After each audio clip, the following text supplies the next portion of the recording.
My girlfriend laughed with her friends and said, "I'll dump him in the worst way after he proposes." I stayed calm. 2 days later, she was screaming into my intercom, begging me to forgive her. I'm a 29-year-old guy, and I'd been dating Patricia, 27, for 3 years. What happened yesterday completely changed how I see her. I'm still trying to wrap my head around it, but I need to share. We met at a party through friends. Last year, we moved in together. Things seemed great. Lately, she kept hinting that she wanted to get married, sending me pictures of rings, talking about weddings. I was actually planning to propose next month.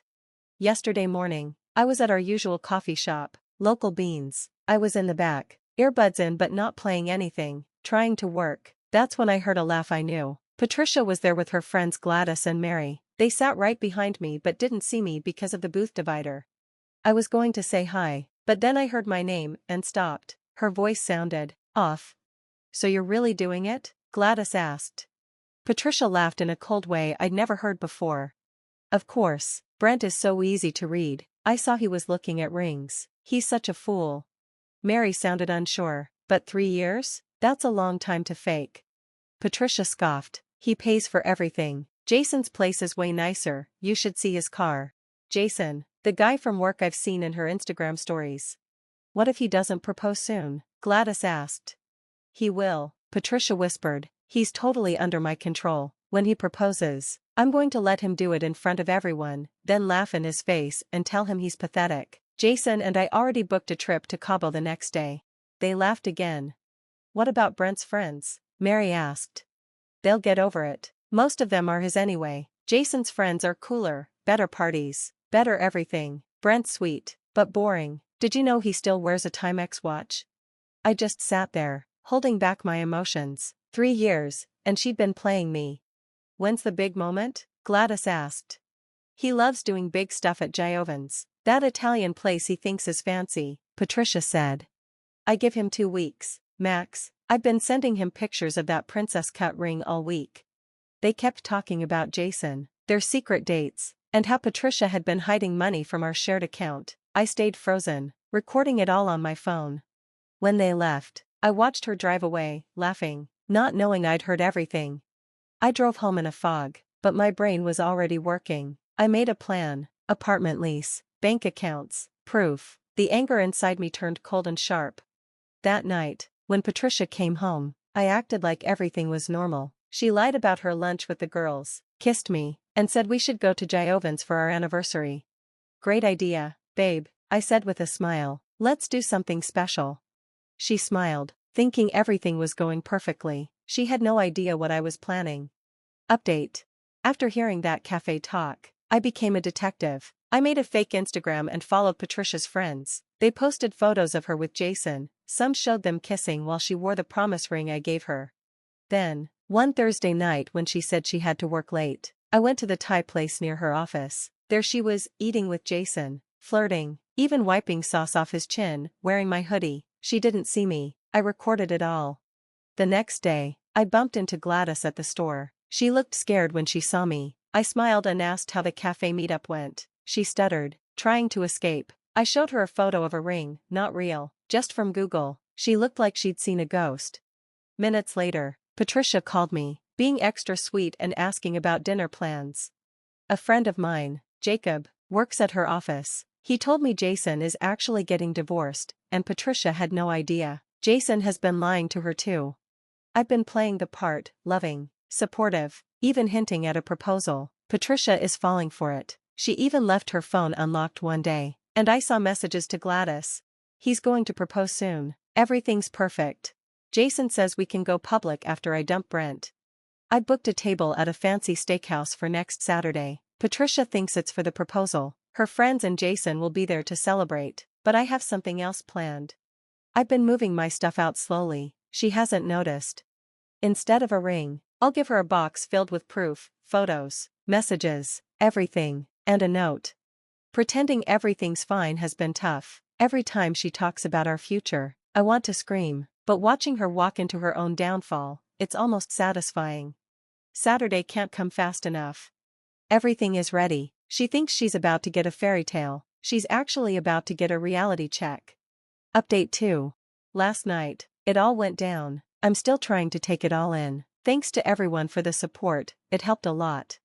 I made the reservation at Bella Rosa for 7:30 p.m. It's not super fancy, but it's the nicest Italian place around. Patricia had been hinting at it for weeks. Her friends were already talking about the big night. Jason was planning to be there too. I wore the blue suit Patricia always said looked good on me. I picked her up at 7 o'clock. She looked excited and kept checking her phone, probably texting her friends and Jason. I just smiled, remembering how she had once joked about embarrassing me in front of everyone. The restaurant was full, which was perfect. Her friends were already there, phones ready to record. I saw Jacob at the bar, just like we planned. By dessert, Patricia was getting nervous, probably wondering when I'd propose. But I surprised her. I stood up, not to propose, but to raise my wine glass. I want to make a toast, I said loud enough for nearby tables to hear. Patricia looked excited. Her friend Gladys was already recording. To Patricia, I said, who's been with me for 3 years, and also with Jason from accounting for the past 8 months. She froze. Then I played a recording from my phone. It was her voice from a cafe, saying, I'll dump him right after he proposes. Jason and I already have a weekend trip planned to celebrate. Her face went pale. Gladys and Mary were speechless. And funny thing, I added, Jason didn't tell you he's married, did he? That's when Patricia lost control. She jumped up and knocked over her glass. You set me up, she yelled. No, I said, you did this to yourself. I just stopped letting you walk all over me. I turned to Gladys and Mary. Did you know what she was planning, or were you just helping her? Mary started crying. Gladys tried to defend Patricia. You don't understand, she began. I understand just fine, I said. Check your phones. I sent you both screenshots of her texts with Jason, where she brags about playing both of us. Patricia tried to grab my phone, but Jacob stepped in. Don't, he told her. That's when she really broke down. You ruined everything, she screamed. The whole restaurant went silent. No, I said, I just stopped letting you ruin me. Jacob helped pay the bill while staff escorted her out. Gladys followed her, but Mary stayed behind. I didn't know, Mary said. She made it sound like she was the victim. She showed me her phone. Patricia had been lying for months. When I left, Patricia was outside, crying into her phone, probably calling Jason. Gladys was there but walked away when she saw me. How could you do this to me? Patricia asked. You loved the things I gave you, I said. That's not love. Then I got in my car and left. She kept calling and texting all night, sometimes angry, sometimes begging. I blocked her this morning. Later, I heard she went to Jason's house at midnight and caused a scene. His wife called the police. Now she's trying to twist the story in our group chats, but everyone saw the proof. No one believes her anymore. I don't feel guilty. After hearing her laugh about how she planned to embarrass me, this just feels like justice. Jacob's taking me out for drinks tonight. He says I need a break. My hands still shake when I think about it, but not from sadness, more like relief. For the first time in a long while, I can finally breathe. Edit, someone asked in the comments. Yes, I packed up her stuff. No, I'm not giving it to her myself. Her sister is picking it up tomorrow. Edit to those asking. Yes, her things are boxed up. No, I'm not dealing with her. Her sister is coming tomorrow to get them. Edit 2, thanks for all the support. And no, I'm not interested in your sister, cousin, or anyone else. I just need some time alone. Final update, it's been 2 months since the restaurant incident, and a lot has happened. I've gotten a bunch of messages asking for an update, so here it is. Remember how Patricia was crying outside my apartment? That was just the start. The next morning, I woke up to 47 missed calls and tons of texts. She spent the whole night going back and forth between yelling at me and begging me to forgive her. Classic Patricia.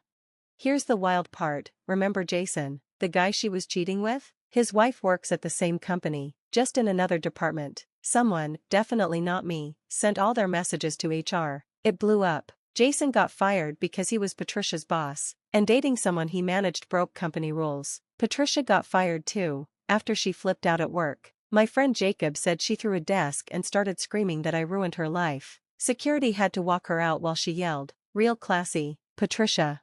And karma still wasn't done. The screenshots where she bragged to her friends about using me, those somehow ended up in our friend group chat. Not saying I did it, but accidents happen. The best part? Her friends turned against her. Mary came to my place and apologized. She said she didn't know how bad Patricia really was. Patricia had been lying for months, telling everyone I was controlling and mean. The screenshots proved she was using me for money and making fun of me behind my back. Joke's on her, I'm not even rich. Patricia tried to fix things, but it went badly. She came to our usual bar to tell her side of the story, but her best friend Gladys stood up and said, "You're pathetic, and we all see it now." Patricia threw a drink at her, got banned from the bar, and ended up crying in the parking lot while everyone watched. She had also told everyone she was moving in with me after the proposal. She even gave up her apartment. Now she's sleeping on her cousin's couch. No job, no home. Last week, she showed up at my job, yelling about how I owed her 3 years of her life. My coworkers filmed the whole meltdown. It even ended up on our local Facebook. I'm not proud of that, but it was kind of satisfying.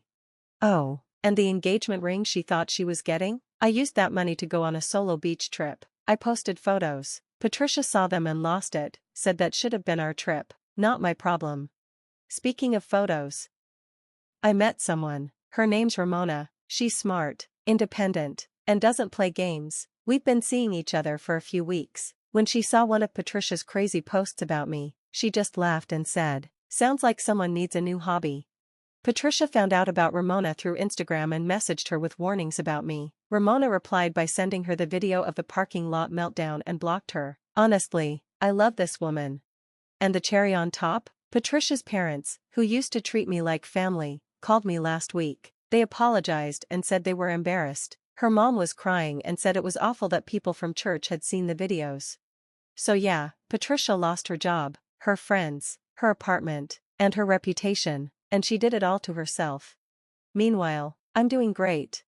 Edit, thanks for all the awards and kind messages. Quick answers.